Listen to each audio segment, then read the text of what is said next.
Two. How we doing, family? It's your boy, Yo, and this is another episode of YoHoops. I go through every NBA game every day. Today's Saturday, March 14th, and we have a 7-game NBA card. I'm going to walk you through my thoughts and let you know which sides I like, so please leave a like, subscribe to the channel, and let me know your favorite game in the comment section below. Without further ado, let me get into today's games. Recap yesterday. Right back in that win column, we went 6-2 on the 8-game card. The only plays I missed were the Grizzlies by 1 point. We were getting 15.5 and they lost it by 16. Then Portland laying the big number at home. Besides that, killed it yesterday, just stacking more units to the record. I'm now 53, 44, and 3 in the month of March. Let's go stack some more wins tonight. In our first matchup, we have the Brooklyn Nets in Philadelphia taking on the Philadelphia 76ers. Sixers are minus 240 on the money line, and the total is 218.5. Both teams come into this one with a few significant injuries, but I'd actually say the situation is worse for the Nets. Drake Powell, Nick Claxton, and Igor Demin are all ruled out, then Michael Porter Jr. is listed as doubtful. The Sixers are still without Tyrese Maxey, but they're a legitimate playoff team, so they actually have depth in their bench. We've seen them playing through injury in spots, and they still have 18 more wins than the Nets on the year. Not one I'm rushing to the window to bet with this many injuries, but I see Philly handling business. I'm taking the Sixers laying the 8 as my first selection of the afternoon. Up next, we have the Milwaukee Bucks in Atlanta taking on the Atlanta Hawks. Hawks are minus 400 on the money line, and the total is 229. In terms of a side, I definitely want to see how the injury report clears out for the Bucks. Kevin Porter Jr., Giannis, and Ousmane Dieng are all listed as questionable. Based on this line, I'm assuming Giannis doesn't play, but either way, I'm looking at the Hawks team total. We've seen their offense really start to click over the last few weeks. They've scored more than 120 points in 5 of their last 6 games. One of those was against these Bucks 10 days ago, and they won that one 131-113. To my surprise, the Bucks are actually a bottom 5 defense, so with Atlanta at full strength, I see them easily getting over this total. I'm taking the Hawks over 119 as my next selection of the afternoon.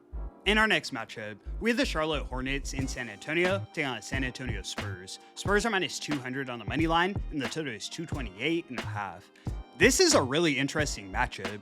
At first glance, I was surprised to see the Hornets as this short of favorites, but it made sense when I realized Victor Wembanyama is listed as questionable.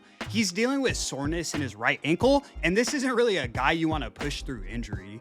To me, he's really the engine that drives the Spurs, so I'm not confident betting with them if he sits. They have found success without him, but I think that was more based on the specific matchups. Tonight, Charlotte has more offense on the floor, and I really like that they have Kobe White back on their bench. I think the line being this short in San Antonio is telling. I won't be surprised at all when the Hornets win this game outright. I'm taking Charlotte plus the 5 as my next selection of the afternoon. Up next, we have the Washington Wizards in Boston taking on Boston Celtics. Celtics are minus 4,000 on the money line, and the total is 230.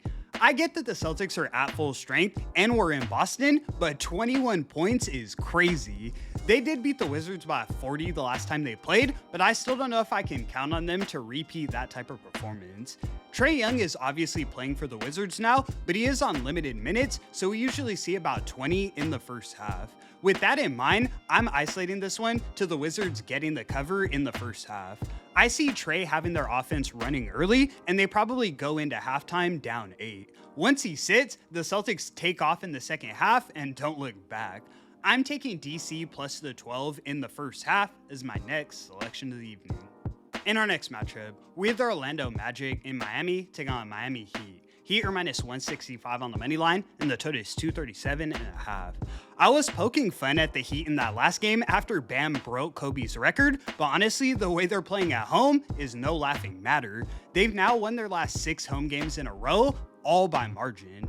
They've moved into the top team in the league against the spread, and they're now 21-13 ATS in Miami. I already didn't love the Magic without Franz Wagner, but now with Anthony Black injured, I really don't want to be a part of it. I know Norman Powell and Andrew Wiggins are both still out, but it hasn't really made a difference, and that's because Miami leads with their defense. I'm taking the Heat laying the 3.5 as my next selection of the evening. Up next, we have the Denver Nuggets in Los Angeles taking on the Los Angeles Lakers. Nuggets are minus 150 on the money line, and the total is 245.5. Sheesh, this is going to be a fun game to watch. It looks like both teams come into it at full strength, so we'll get a decent gauge of where they're at this point in the season. I've mentioned it before and I'll say it again, I don't think the Lakers have enough depth to compete with the top teams in the league. Luka is a generational talent, but LeBron is old, and I don't know if I can count on guys like Jake LaRavia and Marcus Smart. The team's way too star dependent, and that can only take you so far. Another thing that stands out to me is the fact that the Lakers typically show up when they're supposed to win. As home favorites, they're currently 16-7, but as underdogs, they're a measly 4-7. It's not often we see them as dogs in crypto, but when we do, they're losing a majority of those games. I do see it being a dogfight in the first half, but ultimately, Denver should get it done. I'm taking the Nuggets laying the 3 as my next selection of the evening.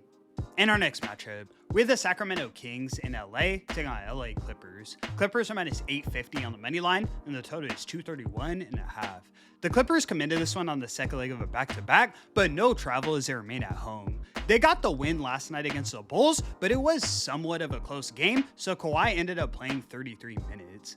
Obviously, the Kings have the advantage in terms of rest, but they've been so bad, I don't know if 13 points is a big enough spread.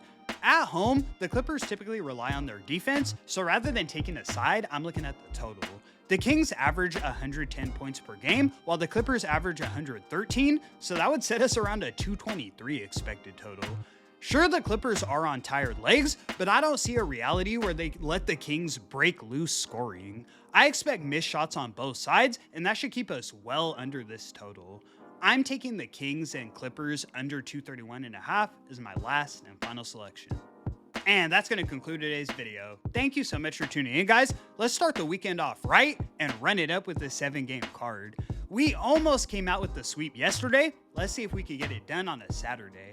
I really appreciate all the support so much. I do this every day for free, so please leave a like and subscribe to the channel. It's your boy, Yo! And until the next one, I'ma catch y'all. Peace.